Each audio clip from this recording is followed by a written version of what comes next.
Belum oras menjua-jua Jehobu.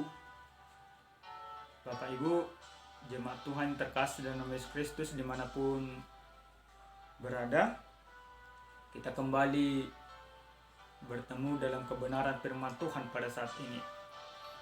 Oleh karena itu, sebelum kami menyampaikan kebenaran firman Tuhan, supaya terlebih dahulu Bapak Ibu mensubscribe, like, dan memberikan komentar yang baik terhadap kebenaran firman Tuhan ini. Kebenaran firman Tuhan yang sampai pada kita pada saat ini itu dalam Minggu Pentakosta yang kedua, tertulis dalam surat Paulus yang pertama kepada jemaat yang ada di Korintus, pasal 2 ayat yang pertama sampai dengan ayat yang kelima, atau 1 Korintus pasal 2 ayat 1 sampai dengan ayat 5. Demikian firman Tuhan. Demikianlah pula ketika aku datang kepadamu, saudara-saudara, aku tidak datang dengan kata-kata yang indah atau dengan hikmat untuk menyampaikan kesaksian Allah kepada kamu. Sebab aku telah memutuskan untuk tidak mengetahui apa-apa di antara kamu selain Yesus Kristus, yaitu Dia yang disalibkan. Aku juga telah datang kepadamu dalam kelemahan dan dengan sangat takut dan gentar. Baik perkataanku maupun pemberitaanku tidak kusampaikan dengan kata-kata hikmat yang meyakinkan, tetapi dengan keyakinan akan kekuatan roh, supaya iman kamu jangan bergantung pada hikmat manusia, tetapi pada kekuatan Allah. Sampai di sana pembacaan kebenaran firman Tuhan. Jemaat Tuhan yang terkasih dalam nama Yesus Kristus dimanapun berada, jika kita ditanyakan apa perbedaan hikmat dunia dengan hikmat Allah, tentu perbedaan yang paling gampang, yang paling sederhananya adalah kalau hikmat dunia atau kepintaran dunia, semua orang bisa memperolehnya. Dengan bersekolah tinggi, maka orang tentu akan pintar. Dengan rajin belajar, maka orang pasti pintar. Tetapi bagaimana hikmat Allah? Hikmat Allah tidak bisa diperoleh dengan pendidikan. Tetapi hikmat Allah jauh melebihi pengetahuan manusia. Hikmat Allah bisa diperoleh dengan satu cara, yaitu apa? Yaitu dengan takut akan Allah. Takut akan Tuhan adalah permulaan pengetahuan, dikatakan dalam kitab Amsal. Jemaat Tuhan yang terkasih dalam nama Yesus Kristus, tentu ketika Paulus ingin menyampaikan kebenaran firman Tuhan di kota Korintus, Paulus mengalami banyak pergumulan dan gejolak hati. Kenapa hal itu bisa terjadi? Itu dikarenakan Paulus mengetahui bagaimana orang-orang di Korintus yang memiliki pengetahuan yang luar biasa, yang memiliki pendidikan yang sangat tinggi. Bahkan kota Korintus merupakan salah satu kota yang termaju di bidang pendidikan pada masa pemerintahan Romawi. Bahkan kota Korintus menjadi salah satu pusat pendidikan. Oleh karena kepintaran yang begitu luar biasanya di kota Korintus, maka banyak orang mengandalkan pengetahuan, bahkan mempertuhankan pengetahuannya. Sehingga apa yang masuk akal, itulah yang menjadi suatu kebenaran. Ketika segala sesuatunya tidak masuk akal, maka itu tidak bisa diterima dan bukan kebenaran. Karena itu di dalam kebenaran firman Tuhan sebelum pasal 2 di ayat 18 pasal 1 jelas dikatakan oleh Paulus, sebab pemberitaan tentang salib memang adalah kebodohan bagi mereka akan binasa. Tetapi bagi kita yang diselamatkan, pemberatan itu adalah kekuatan. Maka ketika orang menyampaikan lewat pemberitaan salib, lewat Yesus Kristus yang disalibkan, maka terjadi penebusan bagi dunia. Ini Injil yang sebenarnya. Tetapi orang-orang Korintus tidak bisa menerima ini. Bagaimana mungkin orang yang sudah mati di kayu salib bisa menyelamatkan? Itu merupakan kebodohan, itu merupakan kekonyolan. Hal inilah yang tidak bisa diterima oleh orang-orang Korintus kala itu. Maka Paulus memahami bagaimana latar belakang pendidikan yang ada di sana, bagaimana orang-orang yang ada di sana yang sulit diajari tentang kebenaran Kristus. Sehingga Paulus tidak lagi mempergunakan pengetahuan yang dia miliki untuk menyampaikan kebenaran firman Tuhan. Tetapi apa yang dipergunakan oleh Paulus? Paulus mempergunakan iman kepada Allah atau hikmat Allah. Bapak Ibu, pergumulan yang dirasakan oleh Paulus ketika menyampaikan kebenaran firman Tuhan di kota Korintus, tentu kami juga bisa merasakannya. Waktu kami menjadi mahasiswa di salah satu perguruan teologi, pada saat mata kuliah homiletika, yaitu salah satu mata kuliah berkhotbah, maka setiap mahasiswa harus berkhotbah di depan dosen. Ketika sampai kepada giliran saya untuk berkhotbah, untuk menyampaikan tentang apa yang saya ketahui, maka pada saat itu saya ketakutan. Saya keringat dingin, saya gemetar. Dan Bapak dosen memahami apa yang saya rasakan. Ada satu perkataan Bapak dosen yang membuat semangat saya menjadi membara kali itu. Bapak dosen bilang, jangan pernah sampaikan apa yang kau ketahui, tapi sampaikanlah apa yang kau imani. Perkataan ini menjadi adrenalin tersendiri bagi saya, membuat semangat saya menjadi membara. Karena apa? Karena memang kalau saya menyampaikan pengetahuan saya, tentu pengetahuan saya tidak setara dengan pengetahuan Bapak dosen. Tetapi ketika saya menyampaikan iman saya, maka tidak ada yang boleh disangkal di sana. Paulus dalam kebenaran firman Tuhan yang pada saat ini sampai kepada kita, dia mengetahui orang-orang yang ada di kota Korintus yang begitu luar biasanya secara pendidikan, sehingga dia menjumpai mereka, menghampiri mereka, menasihati mereka, tidak lagi mengandalkan pengetahuan dunia ini, tetapi mengandalkan pengetahuan yang dari Allah. Makanya dikatakan dalam ayat yang pertama, dalam kebenaran firman Tuhan ini, ketika aku datang kepadamu saudara-saudara, aku tidak datang dengan kata-kata yang indah. Aku tidak datang dengan narator yang begitu baik, dengan berbagai perkataan yang manis. Tetapi aku datang dengan hikmat dan kesaksian tentang Allah. Jemaat yang terkasih dalam nama Yesus Kristus, tentu Paulus menyampaikan semuanya itu sebagai bukti bahwa kedatangan dia bukan untuk menunjukkan siapa dia, tetapi untuk menunjukkan siapa yang dia sampaikan.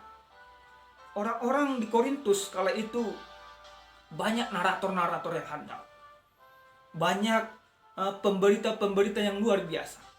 Tetapi ada satu kesalahan yang dimiliki pemberita-pemberita yang di luar daripada para rasul, atau yang tidak memahami tentang kebenaran Kristus. Mereka berkhotbah begitu luar biasa, mereka menyampaikan kebenaran Tuhan dengan luar biasa, tetapi tujuan daripada penyampaian mereka bukan untuk mempermuliakan Tuhan. Tujuannya adalah untuk menunjukkan siapa diri mereka, supaya dilihat orang bahwa aku adalah hebat. Bapak Ibu, kalau Bapak Ibu boleh lihat sekarang ini, banyak juga dari kami para pendeta, para penginjil, para pemberita yang demikian. Ketika mampu membuat pendengar tersenyum, tertawa terbahak-bahak. Dia merasa terpuaskan batinnya. Dia merasa terberkati. Bahkan ketika banyak orang memberikan salam-salam kepadanya oleh karena pemberitaannya, karena katanya menyenangkan, dia merasa puas. Apakah pemberitaan seperti ini yang Yesus inginkan dari kita? Paulus mengatakan tidak demikian. Bukan pemberitaan yang menyenangkan pendengar, bukan pemberitaan yang membuat pemberita merasa hebat, tetapi pemberitaan yang kita sampaikan adalah yaitu pemberitaan tentang Injil Kristus. Tidak persoalan pendengar itu terima atau tidak terima, tetapi yang sesungguhnya, kebenaran yang sesungguhnya harus disampaikan. Apa kebenaran yang sesungguhnya? Kebenaran yang sesungguhnya adalah bahwa Yesus adalah Tuhan dan Juru Selamat. Bahwa Yesus datang ke dunia ini untuk menyelamatkan dan menebus manusia dari keberdosaannya. Terima atau tidak terima orang, senang atau tidak senang. Tetapi zaman sekarang ini banyak orang yang terlena akan pemberitaannya, yang menjadi dirinya dipertontonkan supaya dipuja-puja dan dihormati orang. Padahal yang sesungguhnya yang Tuhan inginkan dari kita tidak demikian. Yang Tuhan inginkan ketika kita melakukan hal-hal perbuatan baik, bukan supaya kita dihormati dan dipuja-puja, tetapi supaya Tuhan semakin dipermuliakan. Bapak Ibu, jemaat Tuhan, apa yang harus kita pahami dari kebenaran firman Tuhan pada saat ini? Ada beberapa hal yang menjadi pedoman kita dalam memahami kebenaran firman Tuhan dan menjadi pegangan kita untuk menjalani kehidupan kita dalam Minggu Pentakosta yang kedua ini. Yang pertama kami katakan yaitu bagaimana orang supaya hidup dalam kuasa Roh Tuhan. Yang pertama, dia mempersaksikan Tuhan dalam hidupnya supaya orang semakin mengenal Allah. Maka ketika kita memberitakan tentang Injil Kristus, jangan harapkan, jangan pernah bermimpi supaya engkau dihormati oleh orang, supaya orang juga tertawa kamu buat. Tidak menjadi suatu kebanggaan ketika orang bisa tertawa kita buat, atau ketika kita dihormati oleh banyak orang. Tetapi pemberitaan yang harus kita sampaikan seperti yang Paulus sampaikan pada saat ini adalah bagaimana orang yang mendengarkan semakin terberkati. Bagaimana setiap pemberitaan yang kita sampaikan itu tentang Injil Kristus, tidak untuk memperkaya, tidak untuk mencari keuntungan. Bahkan jangan pernah memperjualbelikan tentang Injil Kristus. Ketika Injil Kristus kita sampaikan, maka biarlah kita si pemberita semakin rendah. Biar Injil Kristus itu semakin mazmur dan semakin dipertinggikan, dipermuliakan oleh orang. Yang kedua, dari kebenaran firman Tuhan yang harus kita pahami pada saat ini, Paulus juga katakan, sebab aku telah memutuskan untuk tidak mengetahui apa-apa antara kamu selain Yesus Kristus, itu dia yang disalibkan. Paulus tidak mau mencampuri, mengurusi yang bukan urusannya. Soal perdebatan-perdebatan yang ada di sana, dia tidak mau mencampuri kalau itu tidak menjadi bagiannya. Bapak Ibu, sering sekali kita ini mencampuri yang bukan bagian kita, mencampuri, mengurus yang bukan urusan kita. Tetapi Paulus katakan dia hanya mencampuri tentang Injil Kristus. Ketika ada orang sudah menyelewengkan kebenaran firman Tuhan, maka pada saat itulah Paulus hadir di sana. Kehadiran Paulus di sana untuk meluruskan kebenaran firman Tuhan, untuk membuat kebenaran yang sesungguhnya, menyampaikan kebenaran yang sesungguhnya. Maka yang kedua dari kebenaran firman Tuhan yang mau disampaikan kepada kita pada saat ini, yaitu bagaimana orang percaya itu mengandalkan Tuhan di dalam kehidupannya. Tidak mengandalkan pikiran, tidak mengandalkan kekuatan, tidak mengandalkan kehebatan. Jangan pernah kita merasa hebat di dalam kehidupan kita. Jangan pernah urusin yang bukan urusanmu. Tetapi urusinlah kebenaran itu. Urusinlah yang menjadi urusanmu. Dengan demikian, maka kita akan bisa mempermuliakan Tuhan di dalam kehidupan kita. Yang berikut, yang ketiga dikatakan dalam kebenaran firman Tuhan ini, salahkah pintar? Tidak. Yang salah adalah sok pintar. Salah do malo daw. Nah salah, nah pamalo-malo do na salah. Jadi Paulus dalam kebenaran firman Tuhan pada saat ini bukan mau mengatakan bahwa kepintaran itu atau bahwa pengetahuan itu tidak penting. Itu penting dan bermanfaat. Tetapi ada yang jauh lebih penting daripada itu. Apa yang jauh lebih penting daripada itu? Ialah Injil Kristus. Bapak Ibu, jemaat yang terkasih dalam nama Yesus Kristus, dalam minggu Pentakosta yang kedua, pada saat ini diberikan suatu tema bagi kita, dikatakan hidup oleh kuasa roh. Menjadi pertanyaan bagi kita, apakah Bapak Ibu sudah hidup menurut kuasa roh atau kuasa diri sendiri? Bagaimana sebenarnya orang yang hidup menurut kuasa roh? Ada beberapa hal yang kami sampaikan bagaimana orang yang hidup oleh kuasa roh. Yang pertama, orang yang hidup menurut kuasa roh berarti dia harus semakin mengecilkan dirinya supaya Tuhan semakin dipermuliakan. Orang yang hidup dalam kuasa roh tidak lagi mencari keuntungan untuk dirinya sendiri, tidak lagi berusaha supaya dia dihormati dan diagung-agungkan. Setiap orang yang hidup menurut kuasa roh berarti dia harus hidup dituntun oleh kuasa Tuhan.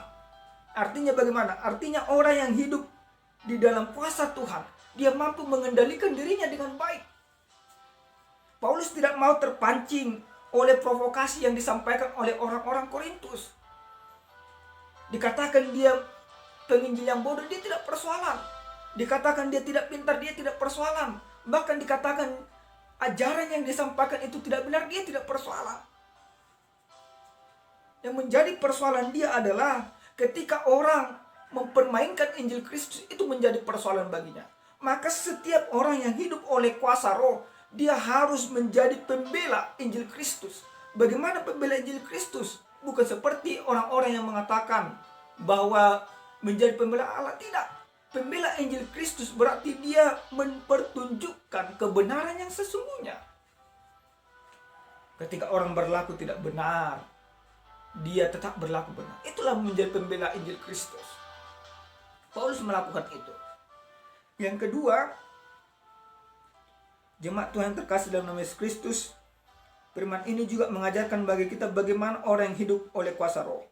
Dalam ayat yang kelima, Paulus katakan, firman ini katakan, supaya iman kamu jangan bergantung pada hikmat manusia, tetapi pada kekuatan Allah.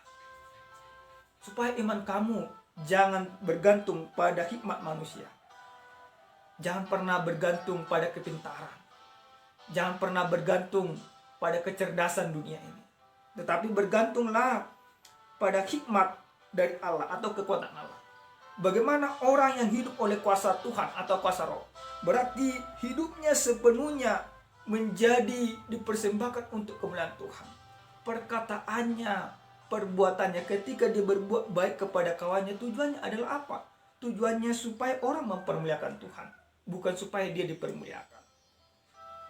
Yang ketiga dan yang terakhir, firman ini mau katakan kepada kita bagaimana sebenarnya orang yang hidup oleh kuasa roh. Hidup oleh kuasa roh berarti dia memprioritaskan Tuhan di dalam kehidupannya. Bagaimana dia memprioritaskan Tuhan di dalam kehidupannya? Ketika roh Tuhan atau roh kudus sudah hadir di dalam kehidupan orang-orang percaya, maka dia tidak lagi melakukan hal-hal yang tidak menyenangkan sesamanya. Dia memprioritaskan Tuhan. Berarti segala perkataan, perbuatan, dan apapun yang dilakukan tujuannya hanya satu, yaitu untuk mempermuliakan Tuhan. Bapak Ibu, jemaat Tuhan, ajarilah dirimu supaya hidup di dalam kuasa roh Tuhan. Percayalah, dengan hidup di dalam kuasa roh Tuhan, maka kita akan dikendalikan Tuhan, maka kita akan berkenan di dalam Tuhan. Paulus mengajarkan kepada kita, jika engkau berbuat baik kepada sesamamu, jangan pernah berharap supaya kamu dihormati dan diagung-agungkan. Tetapi lewat perbuatan baik yang kamu lakukan, kamu mempertunjukkan bagaimana perbuatan baik yang sudah Kristus lakukan untuk hidupmu. Ketika engkau menolong sesamamu, jangan pernah engkau berharap supaya sesamamu itu juga menolong engkau. Tetapi lewat engkau menolong sesamamu, engkau mempertunjukkan bagaimana Kristus yang dahulu menolong engkau dari kuasa dosa. Ketika engkau menyampaikan kebenaran Injil Kristus, jangan pernah berpikir ketika orang bisa engkau buat tertawa dan tersenyum, maka Injil sudah sampai di sana. Tidak demikian. Tujuan kita memberitakan Injil bukan untuk menyenangkan si pendengar, bukan untuk menyenangkan si penyampai, tetapi untuk menyenangkan hati Tuhan yang kita sampaikan. Injil Kristus harus terus disampaikan kapanpun dan dimanapun. Tetaplah menyampaikan Injil Kristus apapun dan situasinya. Biarlah orang menganggap engkau bodoh, biarlah orang menganggap engkau tidak tahu apa-apa, tetapi tirulah teladan yang dilakukan oleh Kristus. Dia semakin direndahkan supaya kita dipermuliakan, supaya kita ditebus oleh Tuhan. Maka kita juga harus merendahkan diri supaya Tuhan mempermuliakan kita dan meninggikan kita. Paulus melakukan hal itu. Orang menganggap dia bodoh tidak masalah. Yang jelas Injil Kristus dia sampaikan. Bagi dunia ini, salib Kristus adalah kebodohan. Tetapi bagi orang yang berhikmat atau yang menerima Kristus, salib Kristus adalah hikmat yang luar biasa, yang tidak bisa diterima oleh akal, tetapi bisa diterima oleh iman kita. Jadilah orang beriman. Pahamilah bahwa hikmat yang sesungguhnya ada di dalam salib Kristus. Salib Kristus memberi penebusan bagi dunia ini dan juga memberi penebusan bagi Bapak Ibu jemaat semuanya. Sekali lagi, jadikan dirimu, jadikan hidupmu dituntun oleh Roh Tuhan. Tuhan Yesus memberkati. Shalom.